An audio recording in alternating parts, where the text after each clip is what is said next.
Well, I'm glad we started off by encouraging participation, because I'm going to start with an exercise. I'd like you to turn to the person in front or behind of you, and I want you to introduce yourself.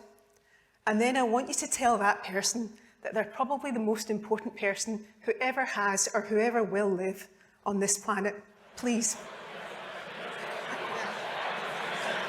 Thank you. You can stop now. Thank you.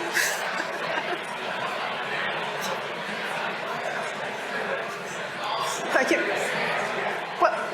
Well, that worked better than I was expecting.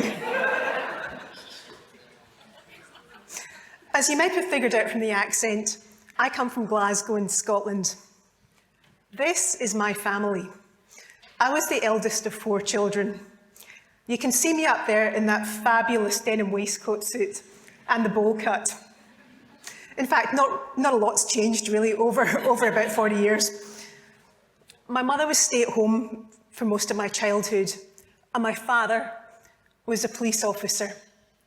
And like most men of his generation, he was a cigarette smoker. Now, I had a very, very happy childhood, and as you might anticipate from someone who grew up to be a neurologist, and because I think you're mostly a non-medical audience, some full disclosure here, neurologists are the geeky nerds of clinical medicine, a mantle that I personally wear with pride. So of course, I spent most of my childhood with my face buried in books, and I loved stories, particularly stories about history and about science fiction, because I love this story of humanity, where we've come from and where, given sufficient time, we might eventually be able to go. And in fact, what I might do, with your permission, is remind you of the story of humanity from our very beginnings until round about now. And I'm going to do it in 2 minutes flat. Are you ready? Our story started 200,000 years ago when Homo sapiens emerged, and for almost all of the time from then until now, we've been nomadic foragers, not very different to other animals on this planet. But we differed in one respect. We evolved language and hence communication to a degree absolutely unmatched by any other animal. Now, about 75,000 years ago, our story nearly ended because there was a huge volcanic explosion in what is now modern-day Indonesia, and ash covered the atmosphere. It blocked out the rays of the sun, and the planet cooled. And our numbers dwindled and dwindled and dwindled until there were only a few human beings left, a few thousand human beings left on the whole surface of the Earth. But over time, the planet gradually warmed back up, and our numbers started to recover. Now, about 10,000 years ago, our planet hit and stabilised out at what you might consider the Goldilocks temperature for the planet. Not too cold anymore, and crucially, not too hot. And this set the stage for an astonishing human flourishing. First of all, we invented agriculture, the first of 4 revolutions that have dramatically changed the way we live. And around most of the world, we settled down as peasant farmers. About 5,000 years ago, we invented writing. And for the first time, we could accumulate knowledge beyond what we could keep in our heads or pass on with our oral tradition. Now, over time, empires rose and fell, and roads that were originally designed for soldiers allowed the exchange of information from people in different places. About 600 years ago, first of all in China and then in Germany, we invented the printing press, dramatically accelerating the dissemination of that knowledge. And about 200 years ago, we discovered the first fossil fuel, coal, and at the same time invented the steam engine. And this was the trigger for the second revolution that has radically changed who we were, the Industrial Revolution. Discovery of further fossil energy sources, oil and gas, powered us into the 20th century. And the 20th century, as you know, has been a time of astounding innovation, not just technological innovation, but also social innovation. By the time my father was a teenager himself in the 1950s, the third revolution was beginning, the digital revolution. And when I was a teenager in the 1980s, we even had a computer in our household, a Spectrum ZX 48K. Yes, that's kilobytes.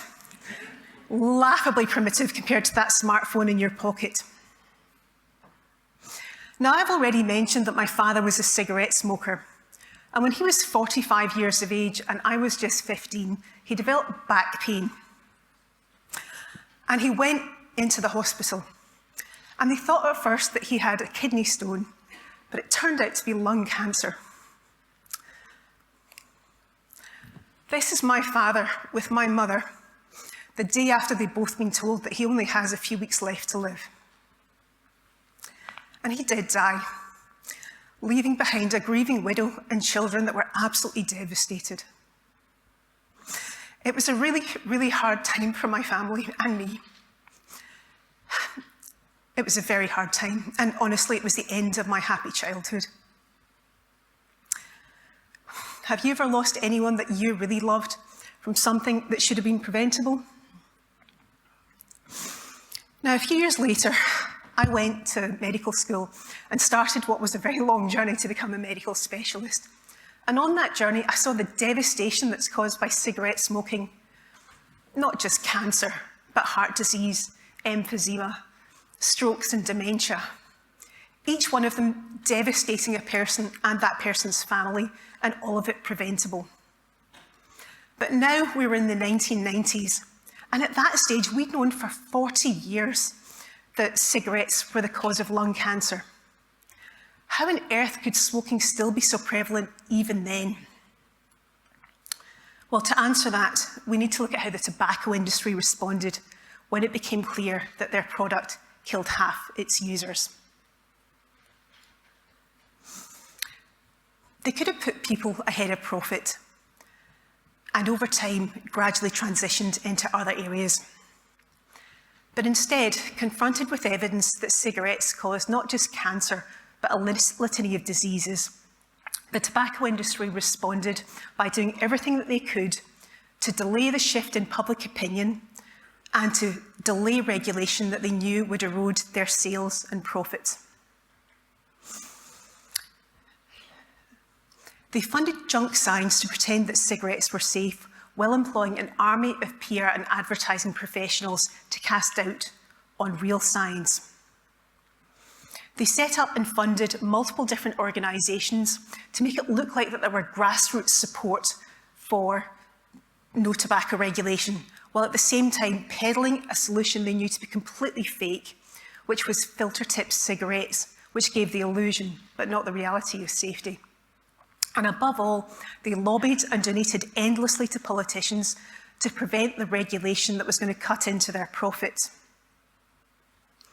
It's taken medical doctors like me and clean air advocates like you decades to wind back the influence of the tobacco industry, to get smoking out of our public places, and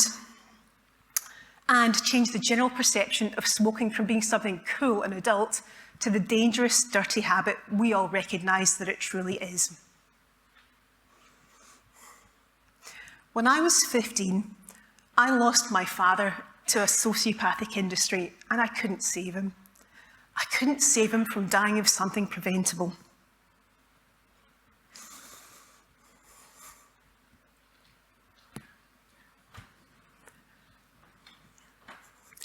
These are my children.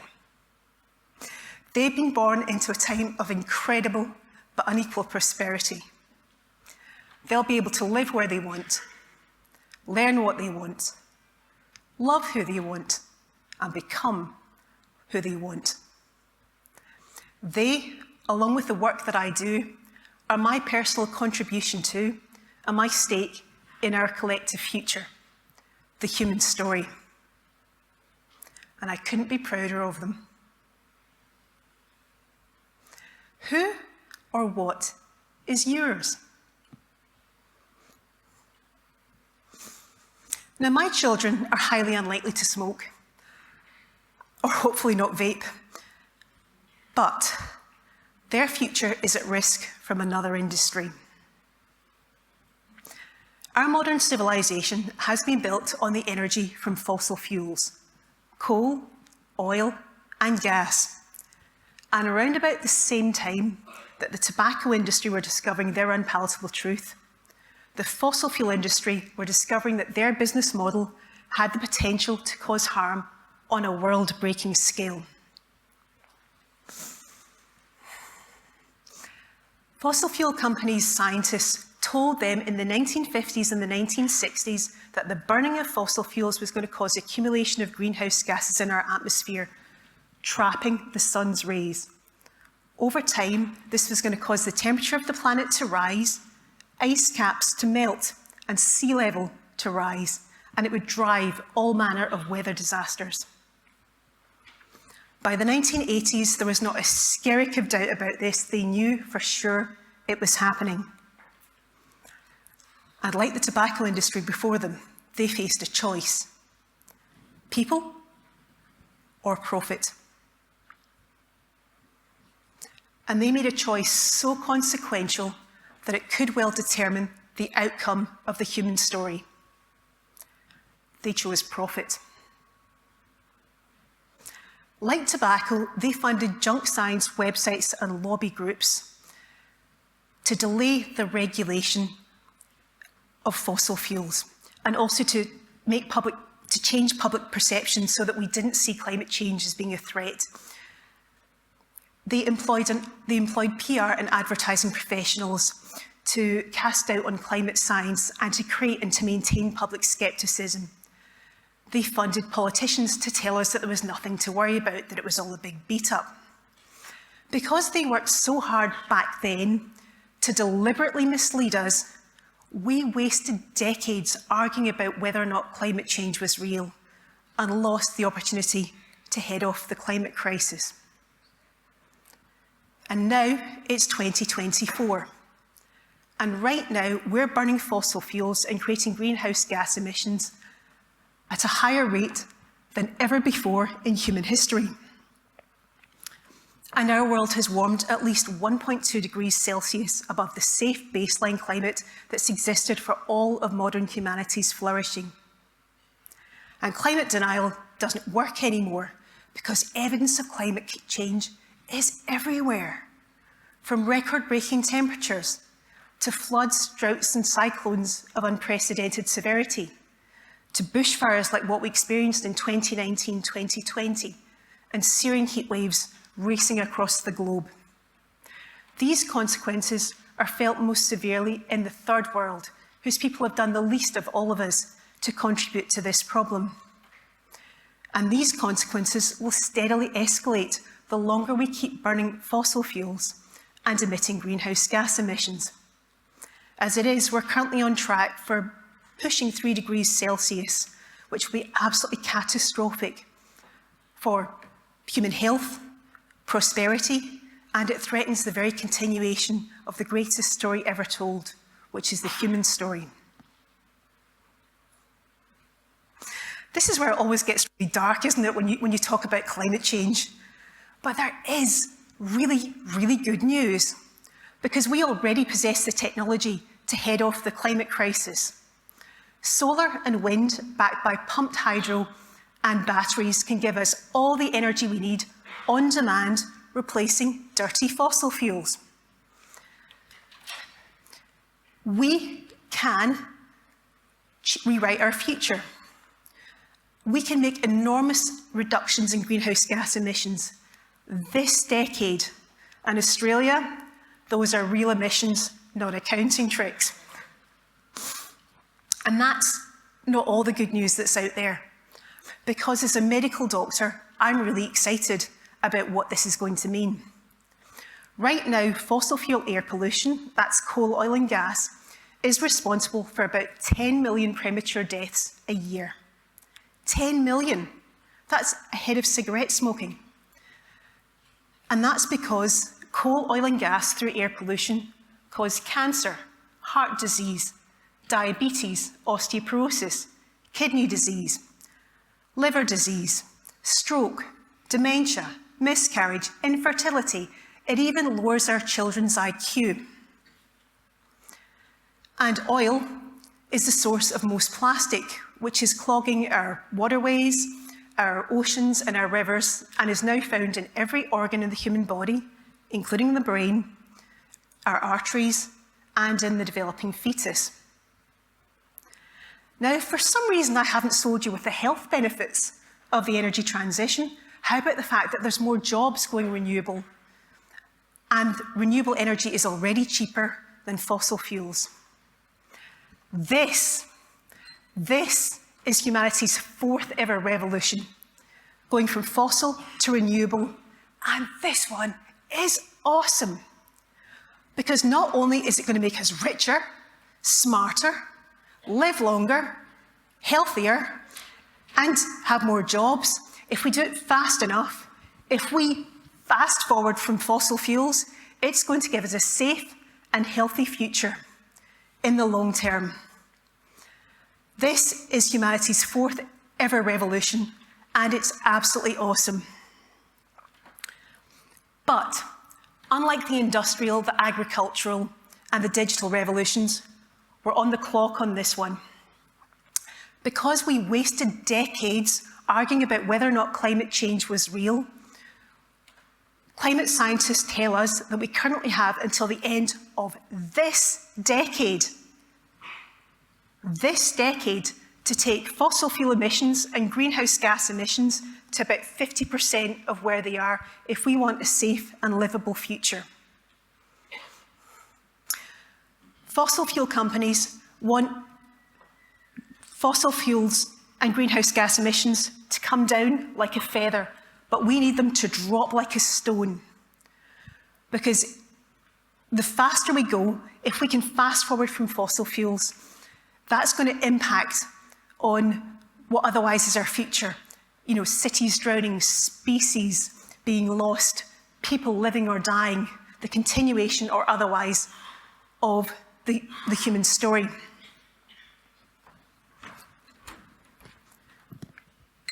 But we have a big, big problem. And now it's time to name and shame.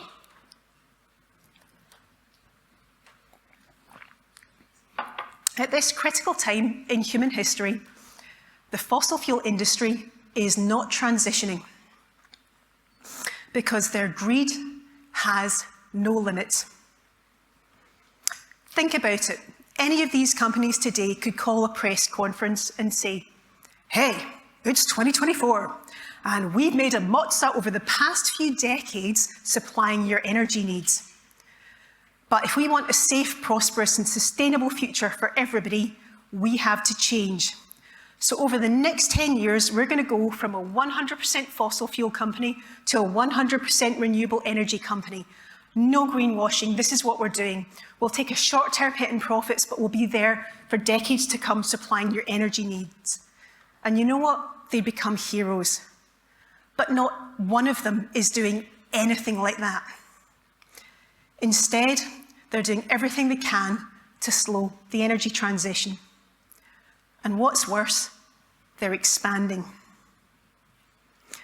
Right now, around the world, nearly 200 energy projects, that's oil and gas projects, so large that each one will individually produce 1 billion tons of greenhouse gas emissions, are currently under construction. These are known as carbon bombs. But this is what they really are. They're Death Stars, and they're pointed right at us. And that's why we genuinely probably are the most important people who've ever lived, because what we choose to do over the next handful of years will determine the outcome of human destiny. We hold the human story in our hands. But we've got to be realistic about it. We can't control the election in America, the war in Ukraine, policy in China.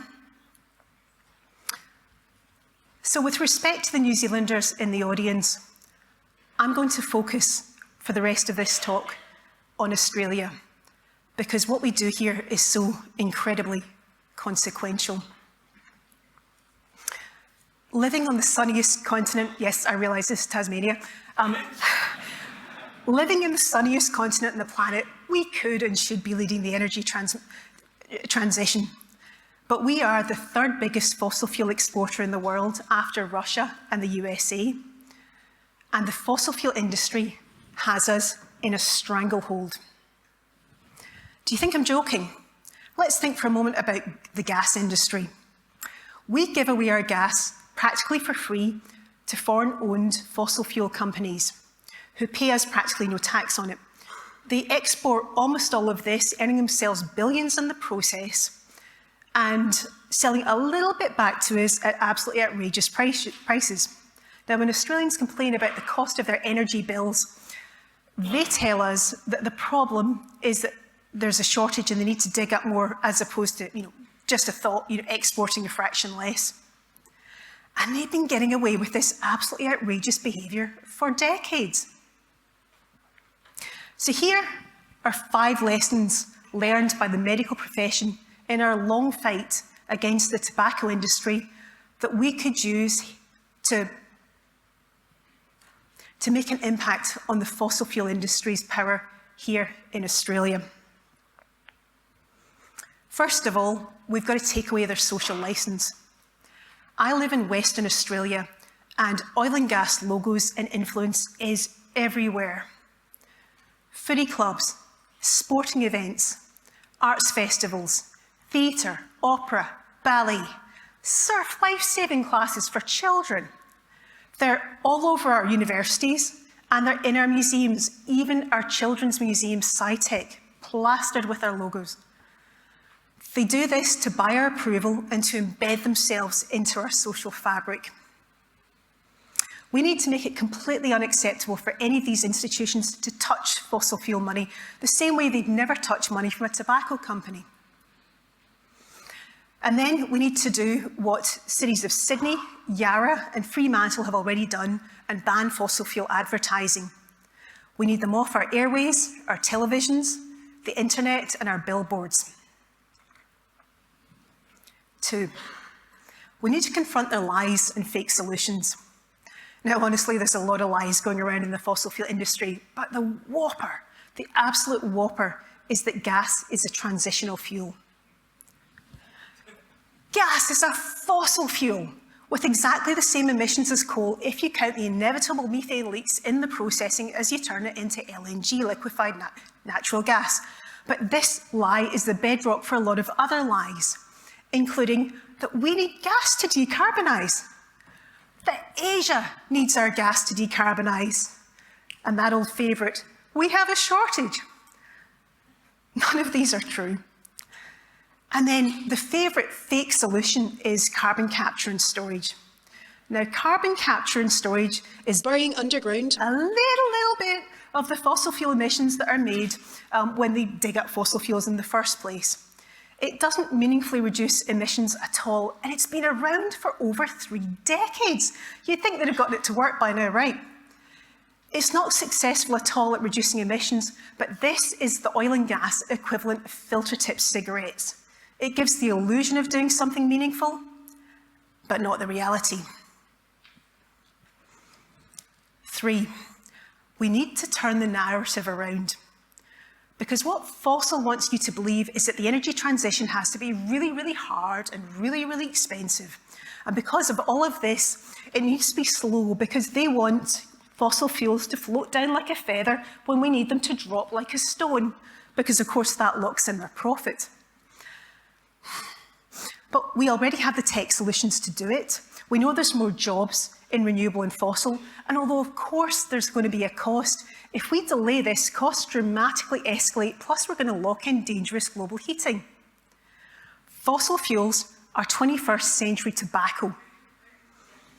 And if we move rapidly away from them, if we fast forward from fossil fuels, not only are we going to secure a safe and livable future for everyone, but we might just end up saving the life of someone who otherwise might die of someone preventable.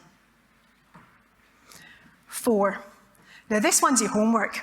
This one I want you all to do while we're here at this conference, because you've got time. okay? And it's profoundly important, and that's to get your individual money out of fossil fuels. Because if you haven't directed otherwise, then you personally are funding fossil fuels through the money in your bank and in your superannuation. This website here, Market Forces, tells you which banks and which superannuation companies do and don't invest in fossil fuels. Please, take out that smartphone that's in your pocket and do a few clicks and find out. Then move your superannuation either to an ethical choice in the same fund or to a superannuation company that doesn't invest in fossil fuels. And after that, do it with your banking as well. After you've done that, tell your superannuation company and your bank why you've done what you've done, and then tell all your family and friends. And please, come up to me at this conference and tell me that you've done it. I'd love to be mobbed. Finally, we need to confront the political influence of the fossil fuel companies. Because right now, they have unlimited access to ministers and to politicians through their lobbyists, which I can tell you from experience is not the same for health and nor, I suspect, for clean air advocates. They can donate both directly and increasingly indirectly to political parties, and it is disgracefully common for our politicians to make a hugely consequential decision on the fossil fuel industry's prospects, and then a month or two after that, this is what happens. I'm leaving my political job for family reasons, and then a month after that, they take up an incredibly well-paid executive job with a fossil fuel company.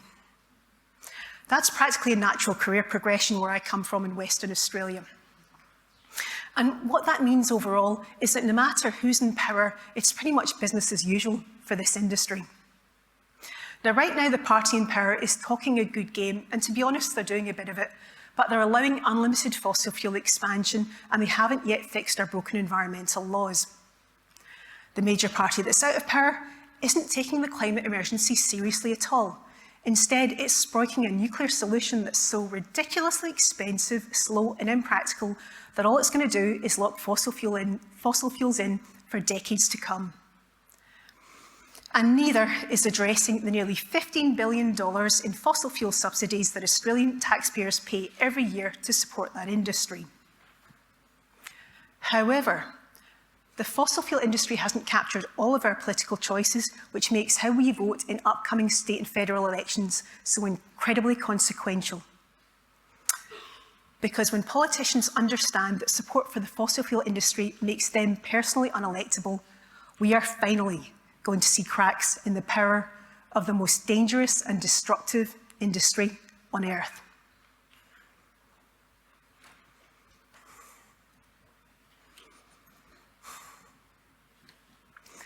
When I was a kid, reading science fiction, I used to imagine a future where humans would leave this planet en masse and travel to distant galaxies and settle on distant planets.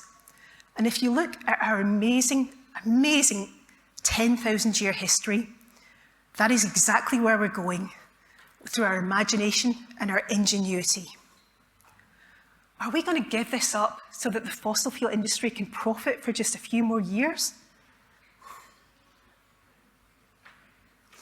The future depends on decisions that are made by people who are alive right now. It depends on us. And so we have an awesome responsibility. Because what we choose to do or not do in the next handful of years is going to write the outcome of the greatest story ever told, the human story. And remember, the human story is made up of individual people, like my father, whom I couldn't save, and my children, who I will never, ever stop fighting for. At the very beginning of this talk, I asked you to turn to your neighbours and tell them just how important they were. And now at the end, I would ask you to look inside yourself. Humanity is now facing its greatest ever challenge. Are you going to turn away? Or are you going to step forward and join the many people fighting to help us all fast forward from fossil fuels?